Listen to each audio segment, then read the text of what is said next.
Today, I'm announcing the United States is targeting the main artery of Russia's economy. We're banning all imports of Russian oil and gas and energy. That major announcement by President Biden that will undoubtedly have an impact across the world and right here in San Diego. Thanks for joining us tonight. I'm Steve Atkinson. This move comes as the conflict in Ukraine intensifies and gas prices continue to soar here in San Diego County. The price of a gallon of gas, it went up another 10 cents today. It's now $5.48 a gallon on average. Our ABC tennis reporter Rachel Bianco is joining us live from Normal Heights after some Republican lawmakers say the solution to these high prices can be found right here in California. Rachel. Hi, Steve. At this gas station right off the 805, regular gas is almost $6 and will likely go even higher. But some Republican lawmakers say this has been a problem here in California long before the invasion of Ukraine. Defending freedom is going to cost. It's going to cost us as well in the United States. High prices expected to go even higher. President Biden announced the U.S. will ban Russian oil, natural gas, and coal imports. Prices across San Diego now well over $5. At this gas station in Coronado Tuesday, premium is going for nearly $6.50. Connor McGill is in San Diego on vacation, but says the skyrocketing prices are cutting his trip short. College students, it's like we're just getting by barely enough, but when something like this comes across, and obviously you got to put, fuel in your car so that you can go places, it sucks. California imported roughly 6% of its crude oil from Russia last year. Kern County is responsible for more than 70% of the state's oil production. Republican Assemblymember Vince Fong says the state can and should do more. California energy producers have been stuck in red tape trying to get permits to allow them to increase domestic energy production. Those permits should be approved immediately. While lawmakers debate a solution, experts say drivers can save by simply slowing down and avoid going over 70 miles per hour. If you're punching the gas all the time, that's obviously fuel you're burning much more inefficiently. Setting the cruise for maybe 2 to 3 to 5 miles an hour under what the speed limit is. That expert with Gas Buddy says depending on what you drive, just keeping your speed to 65 on the freeway can increase fuel efficiency anywhere from 5 to 20%. Reporting live in Normal Heights, Rachel Bianco, ABC 10 News. In response to the ongoing war in Ukraine, today President Biden said the U.S. is banning all Russian energy imports. The U.S. doesn't rely heavily on Russia for oil, but it is another hit on Russia's economy. Some experts believe it may be the only way to get Russia to pull back. Either way, today's sanctions will cause gas prices to rise even higher. And the story that maybe few are talking about is that diesel prices are going to eclipse an all-time record here. Gasoline just did that yesterday. But diesel, the fuel of the economy, semi-trucks, trains, boats, is going to soar over $5 a gallon in just maybe a week or two's time. And that's certainly going to have a trickle-down effect that may be much more far-reaching. And Gas Buddy's expert says there's no way around rising prices other than Americans cutting how much gas we're using. European countries, which are more dependent on Russia for energy, are also pledging to reduce their imports. The EU pledged to cut its Russian gas purchases by 2/3 by the end of this year. Last year, each of the 27 countries got nearly half of their gas from Russia. The European Union wants to stop buying fossil fuels from Russia altogether by 2030. Meanwhile, Shell said today it's completely breaking ties with Russia. It will stop buying crude oil from the country and also close service stations there. Shell's CEO says it will take some time to reconfigure its supply chain. The national average for gas is now at a record high of $4.17 a gallon, according to AAA. Prices have led to some people changing their driving habits. But aside from driving less, there are other ways to get the most out of a tank of gas. Consumer Reports tested gas mileage at various speeds. It found going 55 instead of 65 improved mileage between 6 and 8 miles per gallon in a mid-sized car and small SUV. So there's real savings in slowing down. It just is going to mean more planning. You can't be rushing to get where you're going. Increasing your speed from 55 to 75 miles per hour is like switching from a compact car to a large SUV in terms of gas mileage.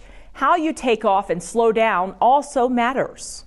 Anytime you have like a hard bout of acceleration or you hit the brakes really hard, you're just hurting your fuel economy. Consumer Reports also found more than half of the engine's power is trying to overcome aerodynamic drag. So those roof racks and luggage carriers can actually reduce your miles per gallon by double digits. You can also remove any heavy, unnecessary items from your car. The lighter the vehicle, the better fuel efficiency. And the type of gas you buy is also important. Detergents in the top tier gas do a better job cleaning engine deposits. And what that means is your engine is going to run more efficiently. If it runs and operates more efficiently, guess what? You're going to, again, make sure that you're getting the best fuel economy that you can get. You can find top tier gas sellers online. The list includes Chevron, Costco, ExxonMobil, and Shell. Also, most vehicles don't require premium gas, they just recommend it. So check your car's manual before you pay even more for your gas. Also tonight, several major companies are stopping their operations in Russia over this conflict. Today, McDonald's announced it will temporarily close all 850 restaurants in Russia. Starbucks also says it will stop all operations in the country. And CocaCola announced today it will cease operations in Russia as well. This comes after MasterCard and Visa said that they would block services there. Russia's economy is already collapsing because of the economic sanctions imposed by the U.S. and by Europe as well. The humanitarian crisis happening in the region, that's just getting worse, though. The UN is now reporting more than 2 million people have left Ukraine trying to escape this conflict. It comes after days of attacks by Russian troops as they surround the cities and they inch closer to the capital of the country. Today, CIA Director Bill Burns said he expects the attacks just to get worse. I think Putin is angry and frustrated right now. He's likely to double down and try to grind down the Ukrainian military with no regard for civilian casualties. For now, 2 million refugees, who are mostly women and children, represent about 4% of Ukraine's population. Direct, impactful tool for these people in these countries to feel, more safe. This San Diego teenager is making a big difference after creating a website that helps Ukrainian refugees find housing. Our ABC 10's reporter Michael Chen found out a recent protest sparked an idea that's positively San Diego. 4 days after the Russian invasion, 19-year-old Avi Schiffman took these photos after joining a friend at a Balboa Park rally in support of Ukraine. It was scary, to be honest, because all these people there, they have family there. I don't have Ukrainian family, but I do have family in countries around Ukraine. Inspired to help, Schiffman turned to what he excels at: coding. In 2020, he started a COVID tracking website that's been visited by millions. Last year, the freshman at Harvard took a year off from school to work on internet startups and ended up in San Diego. Here, in a span of 2 days, with the help of a friend at Harvard, he coded the website UkraineTakeShelter.com. Make such a direct, useful, practical tool. The site acts like a public message board where hosts around the world can offer rooms for Ukrainian refugees. It really puts the power back into the hands of the refugee, where they're able to take the initiative and search for their current city and see the listings, rather than waiting for some NGO or some organization to very slowly manually match them. The site allows refugees specific searches depending on their needs. So if you really need childcare support, or you need elderly assistance, or you have 5 people with you and you require pets, you can put all these kinds of filters into the search. So far, several thousand hosts have listed open rooms. The amount of listings that are available on the website is doubling every 12 hours. It's awesome. Because the hosts and refugees make their own matches off the website, he's not sure how many there have been. But judging on the number of thank you emails, it's been several dozen so far and counting. They just feel safe and able to get sanctuary. It's incredible. Michael Chen, ABC 10 News. Schiffman has also been working with translators for more than a dozen languages so that refugees can view the listings in their own language. Now at 4 o'clock, San Diego Unified's board will vote tonight to adopt a resolution in support of Ukraine. That measure would support disinvestment to 2 large state public pension funds that have Russian assets. It would also inform federal agencies that San Diego Unified is now willing to accept new students, that is, from Ukraine if they come in as refugees. And happening less than an hour from now, Governor Gavin Newsom will be delivering his annual State of the State address. He's giving that speech in front of state lawmakers in Sacramento tonight for the first time in 2 years. Last year's speech mostly focused on the pandemic, and he gave that speech at an empty Dodger Stadium in LA. The year before that, the governor focused on homelessness. He's expected to address both of those issues later on tonight. They're still big ones. We'll be streaming his speech on 10news.com. Gender equality is a big budget line item for President Biden. He plans to ask for more than $2.5 billion in the 2023 year budget proposal. That's more than double what he's asking for in the current budget that Congress is still working on. The announcement comes today on International Women's Day. The money would support worldwide programs that can help girls and women prosper. Well, we all know how expensive child care can be. A plan to cap those costs is getting new attention. How it would work and what needs to happen before becoming a reality. An early morning fire in a local neighborhood causes people to leave their homes. Why authorities say that they believe the person who set the fire did this on purpose. Child care costs in the U.S. are estimated to be around $16,000 per year. The president has proposed a plan to cap those costs. Bo Evans looks at how this plan could save families money.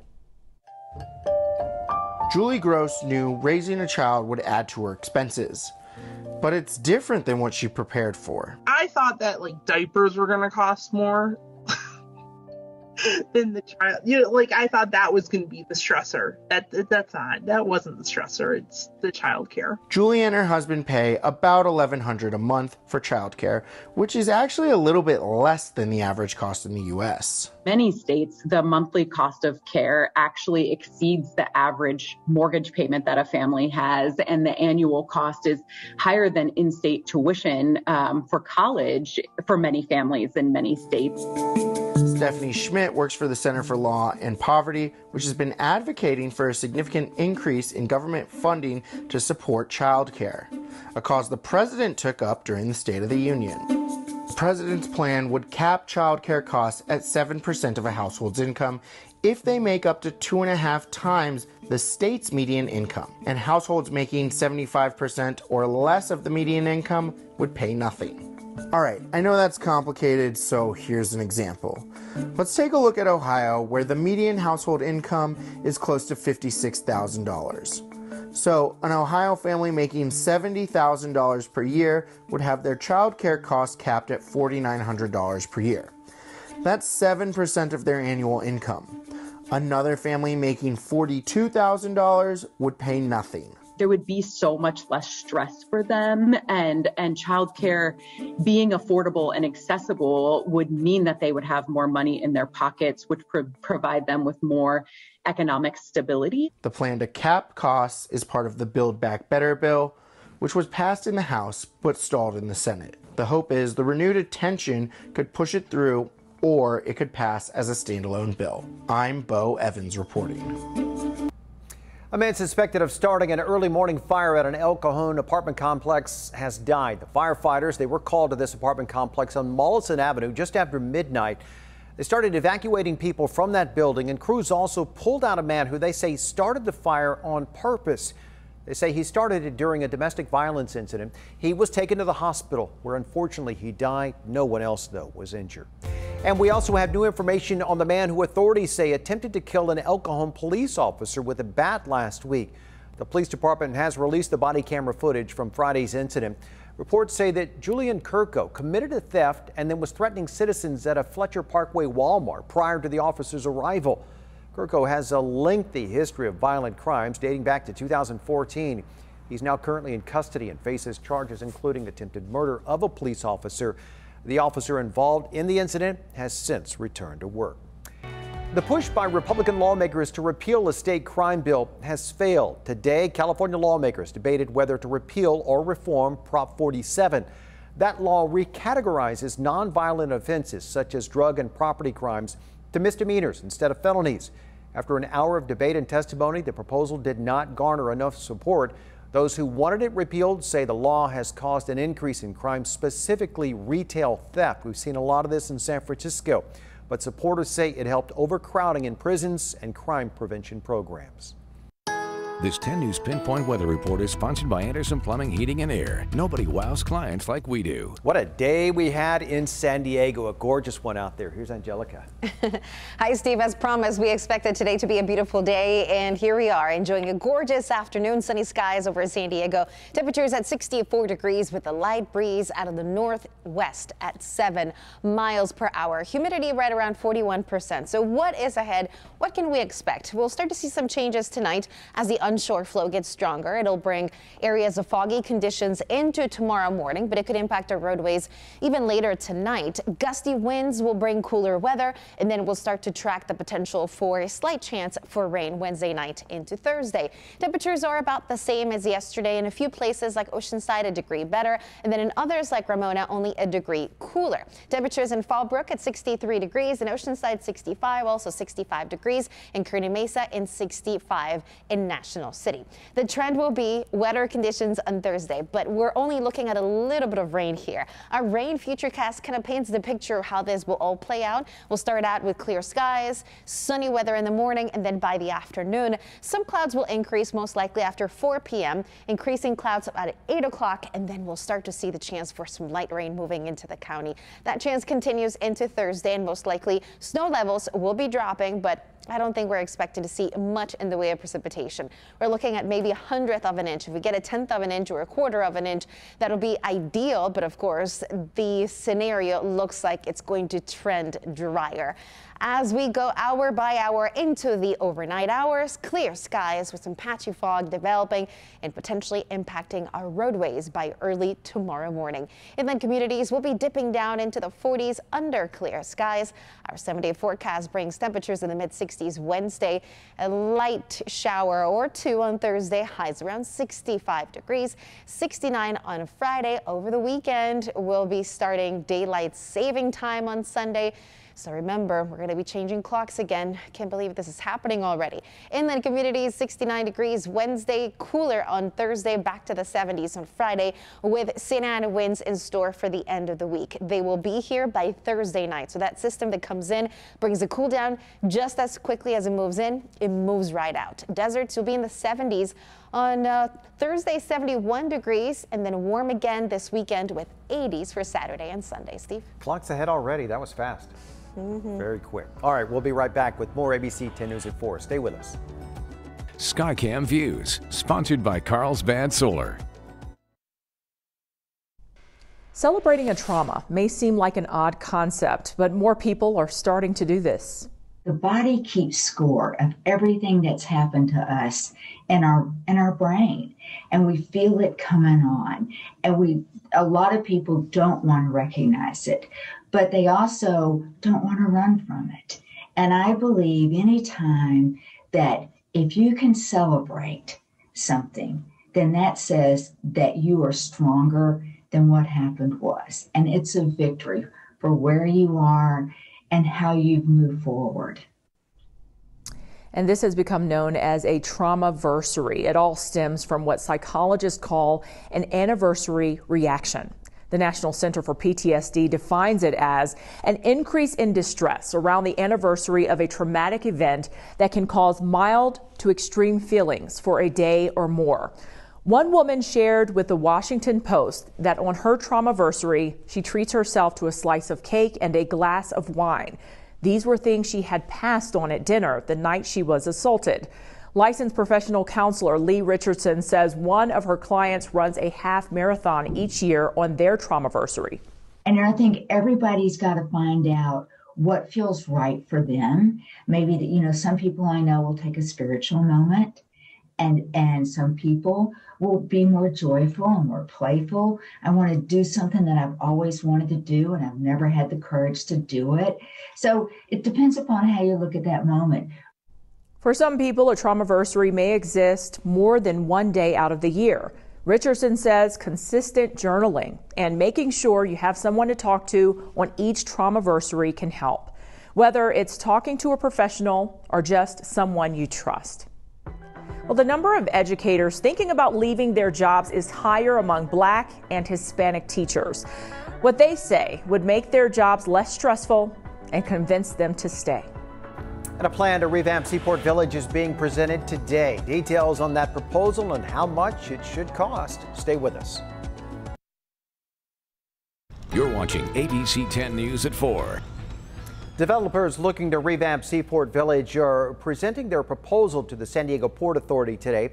Our ABC 10 News reporter Marie Cornell walks us through some of the ideas. Seaport Village is iconic here in San Diego, and news about possible changes certainly has people talking. On any given day, Seaport Village is filled with both tourists and those who call San Diego home, looking to take a stroll or jog by the water or visit one of the charming shops that have been around for decades. But all of this could change. A group of developers have put together a plan to redevelop the area. Changes some say are needed. Seaport Village has its unique charm, but it's, you know, I'm 61 and at 16 it looked exactly the same.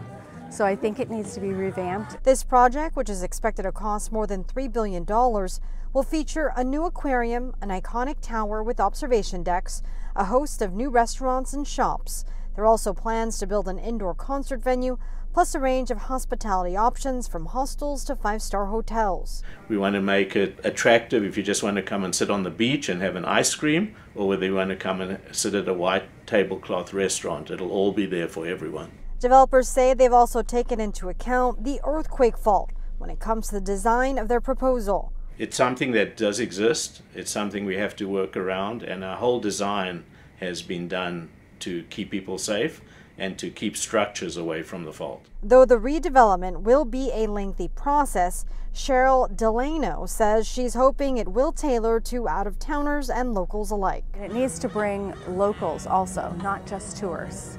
That's one thing that everybody that lives downtown talks about, that, you know, where should we go that's not all touristy, but has a lot more local feel to it also. These developers will present this proposal to the Port of San Diego during a meeting later today. Reporting from Seaport Village, Marie Cornell, ABC 10 News. Tonight, a man has been arrested after a deadly hit-and-run crash in Otay Mesa West. This happened near the Border View YMCA back in November. Police say they found a man down in the roadway next to a bike. He was taken to the hospital where he later died. Detectives also confirmed the collision was an intentional act. Yesterday, 51-year-old Fernando Salazar, a Mexican citizen, was arrested while crossing the San Ysidro port of entry. He is now facing murder charges in this case. The leader of the right-wing group Proud Boys has been indicted in connection with the January 6th Capitol riot. A federal grand jury indicted Enrique Terrio today on a conspiracy charge. He's being charged along with 5 others affiliated with that group. Now, Terrio was not at the Capitol on the day of the attack, but prosecutors say he helped organize and rally the Proud Boys to obstruct the certification of the election. He now faces 20 years in prison. Today, Florida senators passed the controversial Don't Say Gay bill, sending it to the governor's desk. Under this legislation, school teachers in Florida would be banned from engaging in instruction related to gender identity or sexual orientation. Supporters say the measure only aims to protect children and strengthen parental rights, but critics have called it hateful and dangerous to the LGBTQ+ community. Today, a state senator discussed that issue. We have gone down a road to where we're scared to just step out to make sure we're not hurting people. Governor Ron DeSantis is a strong supporter of that bill. He is expected to sign it, of course. Truckers from the so-called People's Convoy, they made another loop around Washington today. More than 1,000 truckers and their supporters from around the country, they have been protesting mask and vaccine mandates. A spokesperson for the group says there's been an increase in suicide rates and divorces among truckers since those mandates were put in place. The protest comes after a major trucker convoy took place in Canada last month. It's like, oh, I have this kid in my class and she's like going to get a 5 on the AP exam and she's already like beyond her grade level. Well, that woman is talking about a South Bay teenager who is now one step closer to realizing her dream of becoming a prosthetic engineer thanks to a full ride at an Ivy League university. Our ABC 10 News anchor Vanessa Paz tells us about this stellar student, a senior at Montgomery High School who is about to go bi-coastal this fall.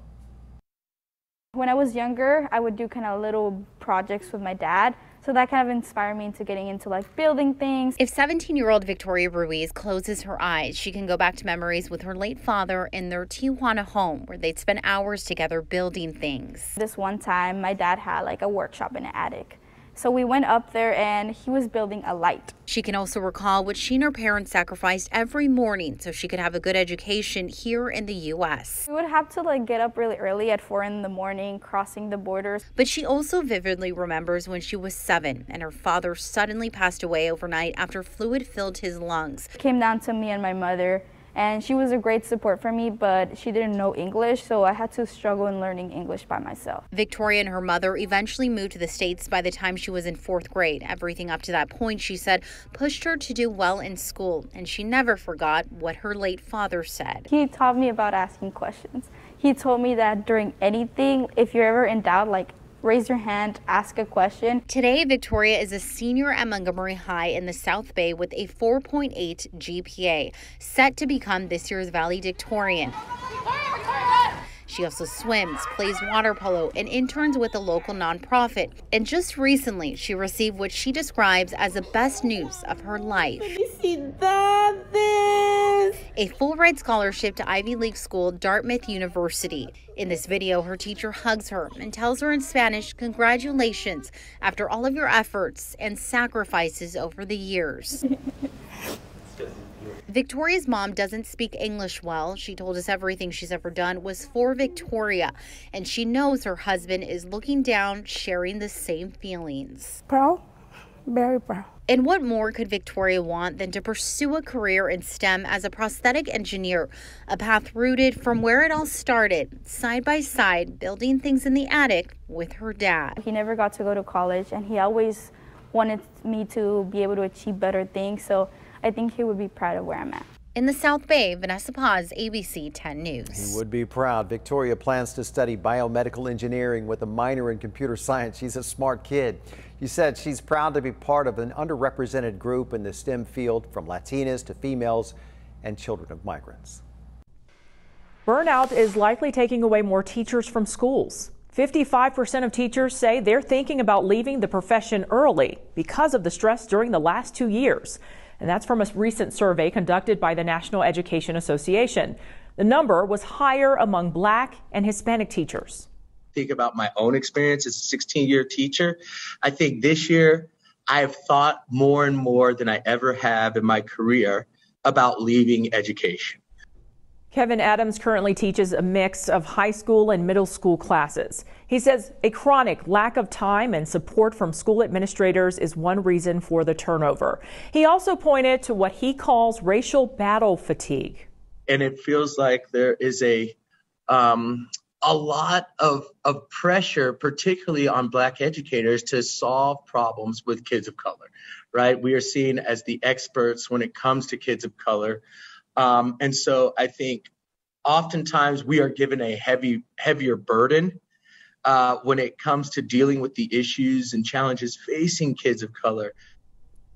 Historically, U.S. schools have struggled with diverse hiring. Before the pandemic, 15% of public school students were Black, compared to only 7% of teachers.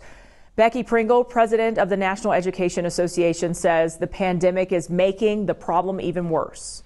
The additional stresses that come to them because of their jobs, the additional responsibilities that come to them because of where they have chosen to teach, has resulted in them having a higher level of stress, higher levels of anxiety, and they are leaving at disproportionate rates. And teachers who responded to the survey say higher pay, more staff, and less paperwork would all make the job less stressful. Some teachers also say students need more mental support during the school day. There's a growing movement to give us a new way to vote. I think a lot of voters realize that they have limited choices, that sometimes it's a Coke versus Pepsi kind of thing, and they like more choice. How ranked choice voting is expanding to more elections and its potential impact. Ranked choice voting gives you the chance to vote for more than one candidate in an election. It's a system that's becoming more popular across the country. Alexa Liaco shows us the impact this could have going forward. Midterm election season is underway across the country, and as voters head to the polls this year, many are asking, is our voting system working for the people? I think a lot of voters realize that they have limited choices, that sometimes it's a Coke versus Pepsi kind of thing, and they like more choice. There's a growing movement for a different way to vote that gives people that choice. Ranked choice voting is a voting system where rather than just voting for one person only, the voter is given the option, if they want, of ranking their preferences. This may sound confusing, but here's how it works. You rank candidates in order of preference. If a candidate receives more than half of the first choices, that candidate wins, just like in any other election.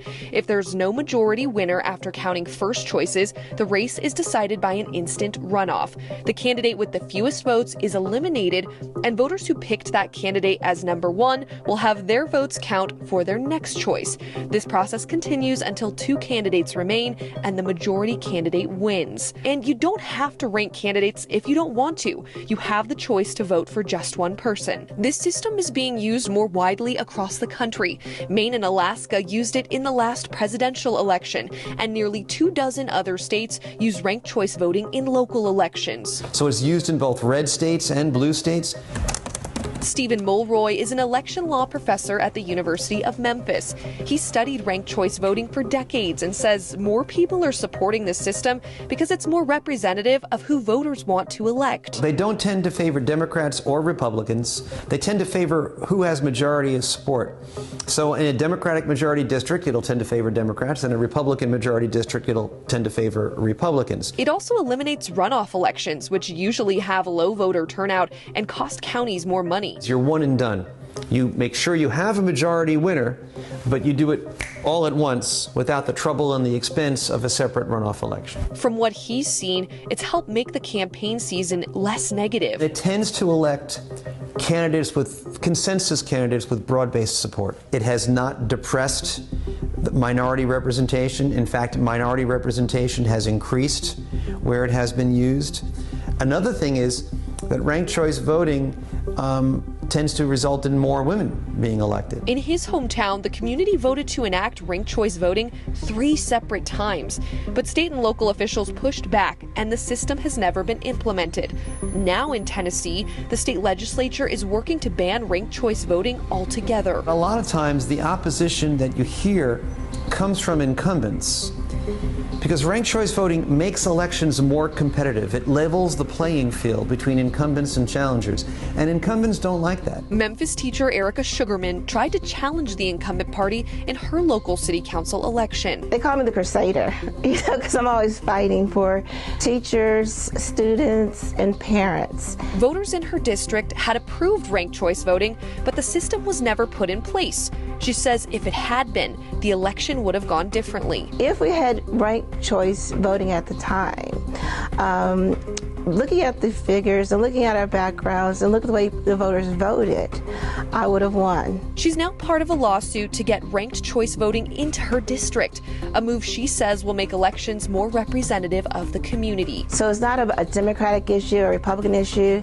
It's an issue about the voting system and working for all people. And we all want the same thing. We all want fair elections. But not everyone supports ranked choice voting. Opponents say it could be confusing to voters. It gives too much power to smaller parties, and switching to a new voting system could be expensive. But both sides hope voters educate themselves no matter their view. I'm Alexa Liaco. Alexa, thank you for that report. Early screening is the best way to catch colon cancer, but it's not always the case. One polyp could potentially be missed in 1 or 2 frames. So if I sneeze or if I'm exhausted, I could potentially miss something. How a new artificial intelligence tool could change this. And